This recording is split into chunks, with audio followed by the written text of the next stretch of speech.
È stata una grandissima emozione, un momento di particolare intensità.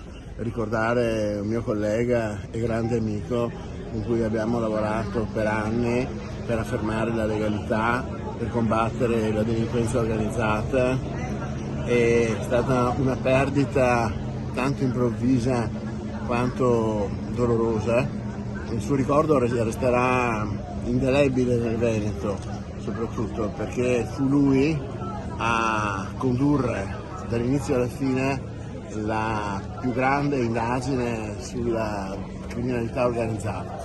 Quindi il nostro senso di riconoscenza, soprattutto ora, nel momento in cui non solo lo commemoriamo, ma possiamo anche vedere nel Veneto una riaffermazione della legalità che magari 30 anni fa era vulnerata, ecco, è un'occasione per ritrovarci tutti uniti insieme. Avevate idee politiche profondamente diverse e nonostante questo... Avevamo idee politiche diverse, eravamo lettori di giornali diversi, ma questo era complementare perché tra persone, diciamo, ragionevoli, come dovrebbe essere in democrazia, noi ci prendevamo reciprocamente in giro ed eravamo autoironici sulle nostre stesse letture, sulle nostre stesse idee politiche e non abbiamo mai avuto, una volta, non dico proprio mai, differenti strategie nella lotta e nella conduzione delle indagini contro la criminalità, che significa che un magistrato è realmente indipendente